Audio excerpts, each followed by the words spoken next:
Missile ছুড়ে Iran ঘোষণা করল তাদের নতুন সর্বোচ্চ নেতার নাম। ইরানের সর্বোচ্চ ধর্মীয় নেতার আসনে বসেই পশ্চিমাদের বড় জবাব দিলেন মুজতবা খামেনি। দায়িত্ব গ্রহণের পরই ইসরায়েলের দিকে ছুড়ে দেওয়া হয় প্রথম বড় মিসাইলের বহর। এই তথ্য নিশ্চিত করেছে দেশটির রাষ্ট্রীয় গণমাধ্যম IRIB। টেলিগ্রাম চ্যানেলে দেওয়া বার্তায় রাষ্ট্রীয় গণমাধ্যমটি জানায়, মুজতবা খামেনির নেতৃত্বে মিসাইলের প্রথম বহর ছুটে গেছে ইসরায়েলের দিকে। মিসাইলের গায়ে লেখা ছিল একটি স্লোগান, আপনার নির্দেশে। নতুন নেতার অধীনে পাঠানো এই মিসাইল হামলা স্পষ্ট করে দিয়েছে যে নতুন শক্তি ও নতুন উদ্যম নিয়ে ইসরায়েল ও মার্কিন যুক্তরাষ্ট্রের চাপিয়ে দেওয়া যুদ্ধ মোকাবেলা করতে প্রস্তুত ইরান। ইসরায়েলের পাশাপাশি উপসাগরীয় অঞ্চলগুলোতেও ছুটে গেছে ইরানের মিসাইল ও ড্রোনের বহর। উল্লেখ্য, ইরানে মার্কিন যুক্তরাষ্ট্র ও ইসরায়েলের যৌথ হামলার প্রথম দিন সকালে শহীদ হয়েছিলেন মুসলিম বিশ্বের অন্যতম জনপ্রিয় ধর্মীয় নেতা আয়াতুল্লাহ আলী খামেনি। তিনি শহীদ হওয়ার পর অনেকেই ধারণা করেছিলেন ইরান হয়তো শোকে দিগ্ভ্রান্ত হয়ে পড়বে।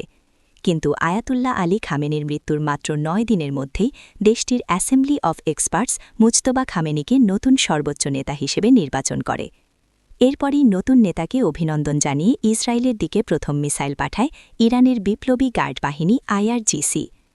নতুন সর্বোচ্চ নেতার অধীনে ইসরায়েল ছাড়াও মধ্যপ্রাচ্যের বিভিন্ন এলাকায় মিসাইল ও ড্রোনের বহর পাঠানো হয়েছে বলে জানানো হয়েছে। কাতারে যুক্তরাষ্ট্রের সবচেয়ে বড় সামরিক ঘাঁটির দিক থেকেও বিস্ফোরণের শব্দ শোনা গেছে বলে খবর পাওয়া গেছে। কুয়েতের পররাষ্ট্র মন্ত্রণালয় জানিয়েছে, ড্রোন ও মিসাইলের হুমকি প্রতিহত করছে দেশটির সামরিক বাহিনী। অন্যদিকে সৌদি আরবের প্রতিরক্ষা মন্ত্রণালয় জানিয়েছে, সোমবার তাদের আকাশ প্রতিরক্ষা ব্যবস্থা ৩টি ব্যালিস্টিক মিসাইল এবং 4টি ড্রোন ভূপাতিত করেছে। ইসলামিক বিপ্লবের পর তৃতীয় সর্বোচ্চ ধর্মীয় নেতা হিসেবে নির্বাচিত হলেন মুজতবা খামেনি। রাষ্ট্রীয় গণমাধ্যমে প্রকাশিত এক বিবৃতিতে ইরানের বিপ্লবী গার্ড বাহিনী IRGC মুজতবা খামেনির প্রতি তাদের আন্তরিক ও আজীবন আনুগত্য ঘোষণা করেছে।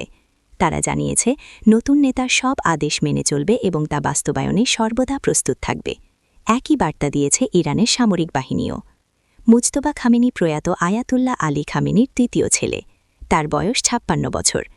28 ফেব্রুয়ারি পশ্চিমাদের যৌথ হামলায় শহীদ হন তার বাবা আয়াতুল্লাহ আলী খামেনি এবং তার মা। সেদিন মুজতবা খামেনির স্ত্রী ও এক বোনও নিহত হন বলে জানা যায়। তবে হামলার সময় ঘটনাস্থলে উপস্থিত ছিলেন না মুজতবা খামেনি। বেশ কয়েক বছর ধরেই বাবার সম্ভাব্য উত্তরসূরি হিসেবে মুজতবা খামেনির নাম আলোচনায় ছিল। তার বাবা আয়াতুল্লাহ আলী খামেনি প্রায় 8 বছর ইরানের প্রেসিডেন্ট ছিলেন। এরপর প্রায় 37 বছর ধরে তিনি দেশের সর্বোচ্চ নেতার দায়িত্ব পালন করেন। দীর্ঘ এই সময়ে পশ্চিমা শক্তির সঙ্গে নানা সংঘাতের মধ্যে দিয়ে নেতৃত্ব দেওয়া এই নেতা শেষ পর্যন্ত পশ্চিমাদের হামলাতে শহীদের মর্যাদা লাভ করেন বলে দাবি করছে ইরানের রাষ্ট্রীয় গণমাধ্যম।